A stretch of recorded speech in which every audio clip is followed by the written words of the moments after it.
From torture to mass incarcerations to forced live organ harvesting. Over the last 3 decades, Congressman Chris Smith has helped shine a light on the deteriorating human rights abuses in communist China. Earlier, I had a chance to speak to him about the CCP's assault on religious freedom and why it's important to prioritize human rights in high-level talks with the Chinese regime. Congressman Chris Smith, thanks so much for sitting down with us. Thank you, Steve. Really appreciate this opportunity. Really appreciate you and everything you've done for human rights. Speaking of which, you chaired a very important hearing yesterday on religious freedom inside of China in particular. Talk to us about that. You've been a champion for human rights in China and really around the world for that matter for decades. What is your assessment of the current state of human rights in China?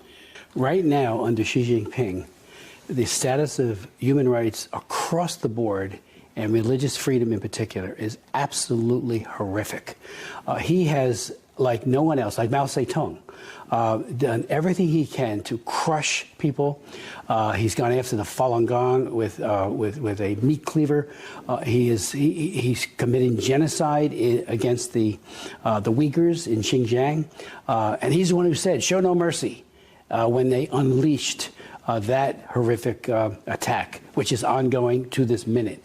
What he does against the Christians and the Buddhists, the hatred that Xi Jinping has for the Falun Gong practitioners is just not. Why? What's your problem?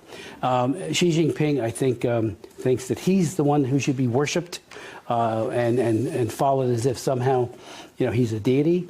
We see that elsewhere. It's a megalomania that's very, very unhealthy, and obviously it leads to a lot of people being killed and tortured. The pervasive use of torture in China, I've had numerous hearings on it. If you're arrested, you will be tortured, and you will be, hurt horribly, not just through deprivation of food and water and the like. They'll use cattle prods. Years ago, I had a hearing, and I had a Buddhist monk testify, and a lot of other people. This was like 30 years ago. And Paulden Gyatso was his name, and he came in and brought a cattle prod, which he was stopped coming in through the security here, because they wanted to know, what is this? And he said, this is what they use when the Chinese Communist Party is torturing. They put it on the genitals, they put it into your mouth, they put it elsewhere, very sensitive areas. How sick and perverted is that? And Xi Jinping leads that effort. And they use torture to get names, to extract confessions, and they do it every single day of the week. Manfred Nowak, who was the UN Special Rapporteur on torture, did an amazing report on that very use of torture. And there's a special vehemence against people of faith, people like the Falun Gong practitioners. And then finally, when it comes to an issue like forced organ harvesting, I wrote a bill. It's pending over in the United States Senate. It passed 406 to 1 earlier this year, and it passed in the last Congress. We can't get the Senate to take it up for some reason. You don't get bills passing with that kind of majority unless there's an absolute sense of, we got to get this done. 406 to 1. And it's called the Stop Forced Organ Harvesting Act. And we know that Xi Jinping and his Chinese Communist Party is making huge amounts of money selling organs. They kill 50 to 70 or more thousands of young people every year. They murder them to get their organs. I've had numerous hearings on it. There's no doubt that this is going on. They sell them.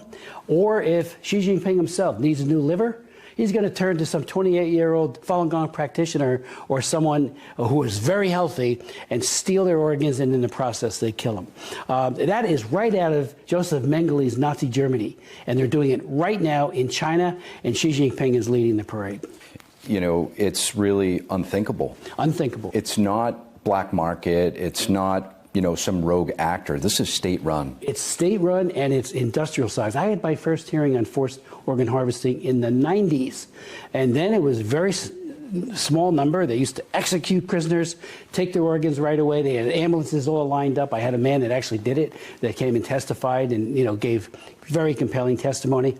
But then all of a sudden they matriculated into an all-out effort to say, hey, we can make a lot of money here, and also we can perpetuate our own lives as Chinese Communist Party leaders by stealing these organs. When Putin and Xi Jinping were caught in an off-mic thing talking about organ harvesting and longevity of life, they know where they're getting them, especially Xi Jinping. They're getting him from victims. I had one doctor who actually did them testify at one of my hearings. And he said one of his patients was not properly anesthetized. And as they're taking the organs out, this victim, this man, started screaming in pain.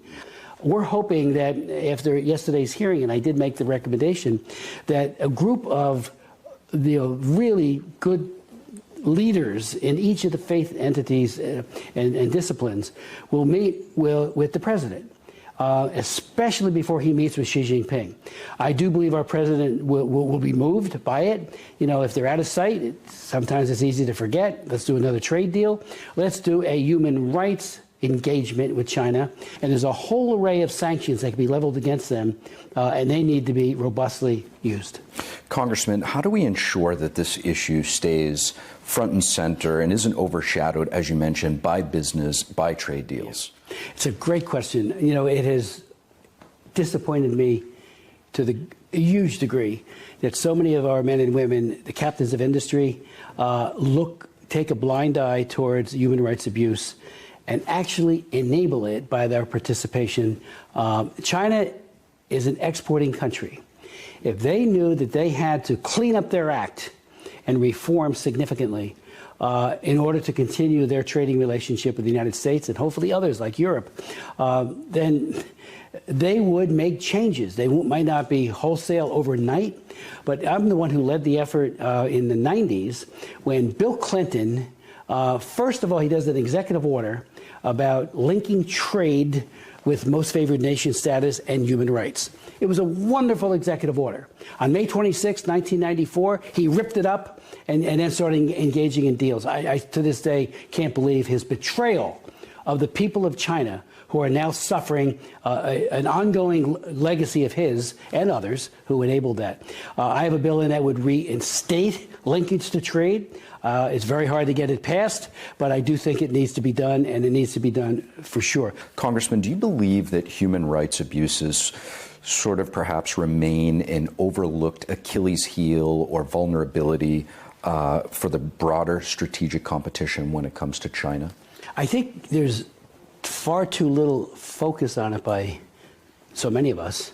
If we get the human rights piece and really make it the core of our contact with them, yeah, I want to trade, but only if it's conditioned on human rights, we'll have a different China. If Bill Clinton had not capitulated and thrown in the towel on his own executive order on human rights, linking trade with an MFN with human rights, we'd have a different China today. I mean, how many times can we be fooled? We don't want to enable this barbaric behavior on the part of Xi Jinping. And then they send their troops here. Troops, I mean security agents who track down and really engage in terrible repression here, against the diaspora, against human rights activists who are now, they got asylum and they're here in the United States. And what they always do is go after their families back in China.